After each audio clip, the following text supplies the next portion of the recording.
সম্মানিত সভাপতি এম শরীফুল ইসলাম বাবু ভাই মার্কা আছে ভাই দাঁড়ান না। শুভেচ্ছা স্বাগত বাবু ভাইয়ের আগমন রাজনীতি চলছে চলবে সৈয়দ ভাইয়ের রাজনীতি চলছে চলবে বাবু ভাই এগিয়ে চলো আমরা আছি তোমার সাথে সৈয়দ ভাই এগিয়ে চলো আমরা আছি তোমার সাথে। বিসমিল্লাহির রহমানির রহিম। আজকে সেই ধানের শীষের পথসভার সম্মানিত সভাপতি আমার সঙ্গে উপস্থিত বাংলাদেশ জাতীয়তাবাদী দল বিএনপি এবং বিভিন্ন অঙ্গ সংগঠনের আমার প্রাণের সকল নেতৃবৃন্দ এবং প্রিয় ডাবলবাড়িবাসী সবাইকে আমার সালাম। আসসালামু আলাইকুম ওয়া রাহমাতুল্লাহ। এবং সনাতন ধর্মাবলম্বী ভাইদের প্রতি রইল আদাব এবং অন্য সবার প্রতি শুভেচ্ছা। শুরুতে আমি ধন্যবাদ জানাই আমার সাথে যারা এখানে এসেছেন, তারা জলঢাকার বিভিন্ন অঞ্চল থেকে, সেই ধর্মপাল থেকে শুরু করে প্রত্যন্ত অঞ্চল থেকে তারা কষ্ট করে আজকে এখানে আপনারা সমবেত হয়েছেন এবং অনেক বয়স্ক মুরব্বীরা আপনাদের কষ্ট করে বসে এতক্ষণ ধরে আমাদের কথা শুনছেন, সেই জন্য অন্তরের অন্তঃস্থল থেকে আপনাদের প্রতি কৃতজ্ঞতা প্রকাশ করছি। তো আজকে এখানে আমি কি কারণে এসেছি আসলে এতক্ষণে নিশ্চয়ই আপনারা বুঝতে পেরেছেন। আমার আগে পূর্ববর্তী বক্তারা যারা ছিলেন তারা সুন্দরভাবে বলেছেন। তারপরেও আমি আপনাদের একটু মনে করে দিতে চাই যে আপনারা সবাই আমার আব্বাকে চেনেন, আমার সৈয়দ আলী সাহেব। উনি আপনাদের প্রত্যক্ষ ভোটে দুইবার নির্বাচিত উপজেলা চেয়ারম্যান ছিলেন।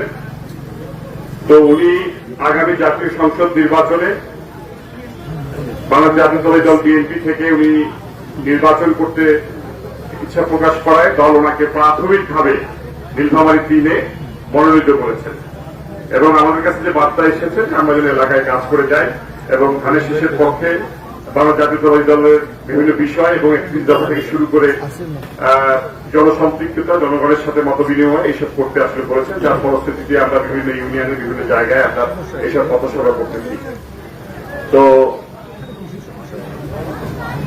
এখানে আসলে বক্তব্য দিতে আসলে তো অনেক কথা হয়, অনেক ধরনের কথা হয়।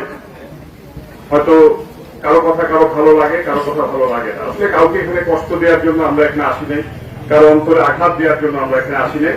আমাদের মেসেজটা স্পষ্ট যে আমরা আসলে এখানে আমার সৈয়দ আলী সাহেব যে আগামী বিএনপির প্রার্থী হলে উনি আপনাদের ভোটে যদি উনি সংসদ নির্বাচিত হয়, উনি আপনাদের সেবা করতে চান। এই মেসেজটা আসলে আপনাদের কাছে পৌঁছে দেওয়াটাই হচ্ছে আমাদের মেইন উদ্দেশ্য।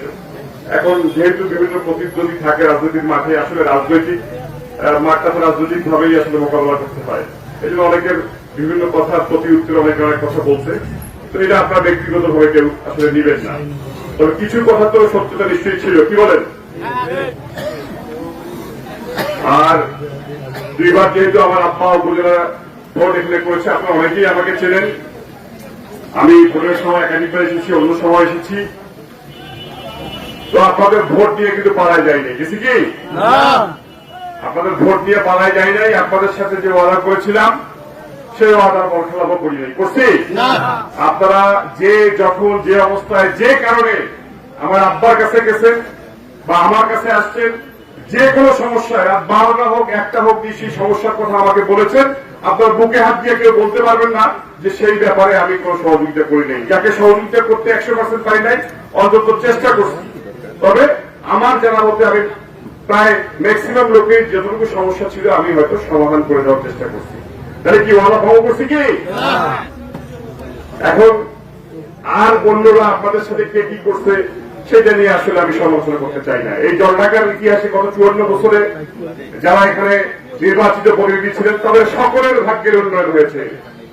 কাদের ভোট ব্যবহার করে? আপনাদের ভোট ব্যবহার করে, তাই না? যারা ইতিপূর্বে এখানে নির্বাচিত সাংসদ ছিলেন তারা কি কেউ খারাপ আছে? কেউ কি না খেয়ে আছে? হ্যাঁ, কারো কি বাড়িঘর নাই? এখন কেউ আছে? কিন্তু আপনাদের কিন্তু অনেকেরই বাড়িঘর ছিল, এখন নাই, আছে। আপনারা হয়তো অনেকেই জানেন না। আসলে আমি বিগত হাসিনা সরকারের আমলে আসলে যে তথ্যগুলো আছে ওগুলোকে বিশ্বাস করি না। আমি 2011 সালের সর্বশেষ যে রেকর্ড, এখানে আপনার 12,510 জন ভোটার, 63 জন পুরুষ, বাকি 61 জন কোথায় মহিলা ভোটার। কিন্তু একটা জাতির উন্নয়নের জন্য, একটা এলাকার উন্নয়নের জন্য যে জিনিসটা সব থেকে বেশি দরকার সেটা হচ্ছে শিক্ষা। আপনাদের এলাকায় শিক্ষার হার কত জানেন? 30.7%। হ্যাঁ, যেখানে ছেলেদের হচ্ছে 34%, মেয়েদের হচ্ছে 27%। তাহলে যেখানে এখনো এই দেশে, পৃথিবীর যেখানে 95% দেশে প্রায় শতভাগ শিক্ষা নিশ্চিত হচ্ছে, সেখানে বাংলাদেশের মতো একটা জায়গায় যেখানে এখনো রাস্তাঘাট সবকিছু সুন্দর আছে, কিন্তু আমাদের শিক্ষিতের হার এখন 30%। তাহলে আমরা কিভাবে এখানকার লোককে নিয়ে আমরা সামনের দিকে এগিয়ে যাবো, এখানকার উন্নয়ন করবো? তাহলে আমাদের শিক্ষার দিকে নজর দিতে হবে না? আপনার কিভাবে নজর দিবেন শিক্ষার দিকে? আমাদের কোন স্কুল কলেজে কি ঠিক মতো লেখাপড়া হয়? কেমন করে হবে? এখানে তো যত ফেরেস্তার মতো সংসদ সদস্য থাকুক না কেন, স্বজন প্রীতি ছাড়া কোন নিয়োগ হয়েছে? হ্যাঁ, একটা দল আসার পরে শুধু এটা নিশ্চিত হয়েছে, হ্যাঁ টাকা দিলে চাকরিটা পাওয়া যাবে। সব থেকে ভালো হচ্ছে উনি। আর অন্য দলগুলো কি পোস্ট একটা 5 জনের কাছ থেকে টাকা নিছে, কি মিথ্যা সত্য? আলহাজ চৌধুরী সাহেবের 2 আমলে ওনার হাত দিয়ে যতগুলো নিয়োগ হয়েছে, ওনাকে কেউ টাকা দিচ্ছে এরকম কোন নজির আছে? সর্বশেষ লাস্ট যখন ওই 7 জন 8টা এই যে আওয়ামী লীগের এমপি সাহেব, আওয়ামী লীগের সভাপতি, এদের সাথে মানে একদম ঝগড়াঝাড়ি করে নিয়োগ পাইছিল, সেই 7 জনের চাকরির ক্ষেত্রে ওনারা তো এখন 8 লাখ 10 লাখ 15 লাখ টাকা করে দিচ্ছে, কিন্তু এখন সরকারি অফিসারদেরকে তারা অফিস খরচ দিতে হবে 35,000 টাকা করে।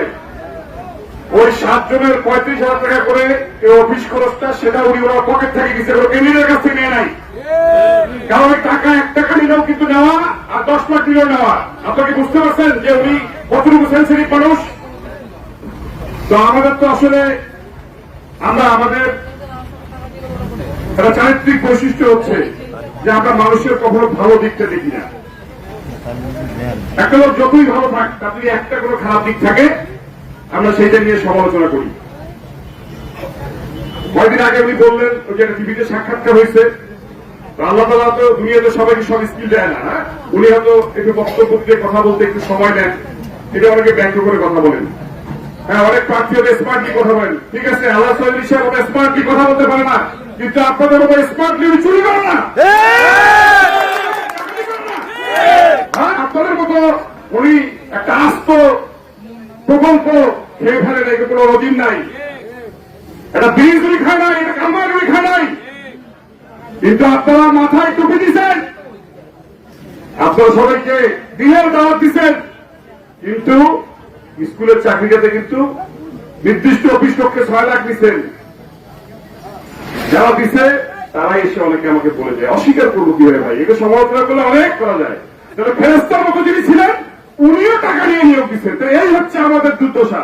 আপনাদের ভোট, আপনাদের আমানত, এখানে আলহাজ চৌধুরী সাহেব হোক বা তার থেকে যোগ্য করে প্রার্থী যদি থাকে, এবং আমরা তো বলি যে ধানের শীষের পক্ষ থেকেও যদি তার থেকে যোগ্য করে প্রার্থী দেওয়া হয়, সে যদি আপনাদের ভোটের আমানতদারি করতে পারে, আপনারা তাকেই ভোট দিবেন।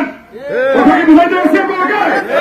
আপনারা ভোট দিলেন, আপনাদের জন্য যে বরাদ্দ আসলো, আপনাদের জন্য উন্নয়নগুলো যে টাকা পয়সা আসলো, সেটা ভাগ বাটোয়ারা করে খাইলো। তাহলে কি আমরা আরো 50 বছর কি আমরা এই এলাকার উন্নয়ন করতে পারবো? যার জবাবদিহিতা আছে, যে আপনাদের ভোটের আমানতদারি করতে পারবে, এবং যার চুরি ডাকাতি লোভ লালসা এসব নাই, এই ধরনের প্রার্থীকে আমরা বেছে দেব। সেটা আল্লাহ চৌধুরী সাহেব হোক বা তার থেকে আরো ভালো লোক হোক। কি বলেন আপনারা? এবং সবচেয়ে বড় কথা হচ্ছে যে আমরা কি আর বোকামি করবো? আমাদের ছেলেমেয়েদেরকে লেখাপড়া শিখাইতে হবে না? আমাদের স্কুল কলেজের শিক্ষার মান বাড়াইতে হবে না? আমাদের রাস্তাঘাট ব্রিজ কালভার্ট কি ওই ঠিকাদারের কাছে ভাগ নিয়ে যেভাবে করে দিয়ে যাবে সেটাই মানিয়ে নিব?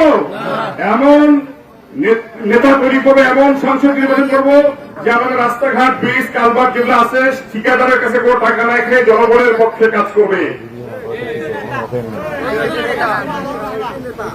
এবং এবারও আপনাদের কাছে বললাম যে এবারও যে ওয়াদা করলাম যে ওনাকে ভোট দিলে আপনারা ওনার কাছ থেকে ওনার যে দেয়া যে অঙ্গীকার সেটা বুঝে নেবেন, এবং আমরা এবারও ওয়াদা রাখবো সেই অঙ্গীকার আপনাদের সামনে প্রকাশ্য মাইকের সামনে বলতেছি। এবং আপনাদেরকে কাউকে ঢাকায় যাইতে হবে না টিকিট কাটিয়ে এমপি সাহেবের সাথে দেখা করার জন্য। এখানে শুধুমাত্র বাংলাদেশ জাতীয়তাবাদী দলের কি লোক আছে না, এখানে অন্য অন্য সকল দলেরও অন্য মতের বা আদর্শের লোক থাকতে পারে না। তো আল্লাহ চৌধুরী সাহেব কি শুধু বিএনপির লোকের এমপি হবে যদি সংসদ হয়? এখানে কি আমি আসছি আপনাদেরকে চৌধুরী সাহেবের লোক বানানোর জন্য? না, এখানে আমি আসছি আপনাদেরকে এই মেসেজটাই দেওয়ার জন্য যে আপনাদেরকে আমার মতো হইতে হবে না, আল্লাহ চৌধুরী সাহেবের লোক হইতে হবে না, আল্লাহ চৌধুরী সাহেবের ভবিষ্যতে আপনাদের লোক হবে। সেই মেসেজ উনি হবে আপনাদের লোক, উনি আপনাদের পক্ষে কথা বলবে, আপনার দাবি দাওয়া নিয়ে কথা বলবে। এই মেসেজটাই আমি আপনাকে দিতে আসছি যে আপনাকে ভোট দিয়ে আর চিন্তায় থাকতে হবে না যে আমার লোককে ভোট দিলাম সে আমাদের কাজ করবে কি করবে না। দায়িত্ব নিয়ে কথা বলে আপনাকে বলে গেলাম আজকে এখানে এই এক বক্তব্য বাজারে। আমি আমার বক্তব্য দীর্ঘায়িত করবো না, আমি কোন কটু কথা বলবো না। আমি সকল রাজনৈতিক দলের লোকের বা এখানে প্রার্থী যারা হবে তাদের প্রতি সম্মান রেখে, তাদের প্রতি শ্রদ্ধাবোধ রেখে আমরা আমাদের নির্বাচনী ক্যাম্পেইন করবো, আগামী দিনে ভোট চাবো। তবে আপনাদের কাছে দাবি আপনারা একটু রাজনৈতিক ভাষায় কথা বলেন, একটু সংযত ভাষায় কথা বলেন, আর একজনকে সম্মান দিয়ে কথা বলেন। কাউকে সম্মান দিলে কেউ ছোট হয় না, কি আমি ভুল বললাম? আপনারা সবাই আমাদের দলের প্রতিষ্ঠাতা মরহুম রাষ্ট্রপতি শহীদ রাষ্ট্রপতি জিয়াউর রহমান, তার জন্য দোয়া করবেন। আমাদের সাবেক 3 বারের প্রধানমন্ত্রী বেগম খালেদা জিয়া এখনো সুস্থ না, তাকে কালান্তরীণ করে তাকে বিষ প্রয়োগ করে এই জালিম সরকার আসলে হত্যা করতে চেয়েছিল, তার জন্য সবাই দোয়া করবেন। আমাদের দেশ নায়ক তারেক রহমান আগামী প্রধানমন্ত্রী, এখনো কিন্তু দেশে ফিরতে পারেন এই বিভিন্ন ষড়যন্ত্রের কারণে, সেটা তো ভালোভাবে আসতে পারে। আমি ধন্যবাদ জানাই নীলফামারী জেলা বিএনপির নতুন নেতৃবৃন্দ, নতুন নেতৃত্ব এসেছে এখানে। বীর সেলিম ভাই উনি আহ্বায়ক, সদস্য সাইফুল্লাহ রুবেল ভাই একটু আগে যে বক্তব্য দিচ্ছে সাহেব এখানে, রুবেল ভাই ভাতিজা ভাই সম্পর্কেও আপনারা ওকেও ধরতে পারবেন। যে কোনো বিষয় বিএনপির যে কোনো বিষয় আপনার কাছ থেকেও জবাবদিহিতা দিতে পারবেন। সেই সাথে আপনারা যারা এখানে উপস্থিত হয়েছেন, আমাদের আজকের অনুষ্ঠানের আয়োজক শামীম ভাই, প্রত্যেককে আমার অন্তর থেকে আমার ধন্যবাদ জানিয়ে কৃতজ্ঞতা প্রকাশ করি এবং আপনারা কষ্ট করে যে এতক্ষণ ধরে আমাদের এই কথাগুলো শুনলেন, সবাইকে আরেকবার ধন্যবাদ জানিয়ে আমার বক্তব্য শেষ করছি। আসসালামু আলাইকুম ওয়া রাহমাতুল্লাহ।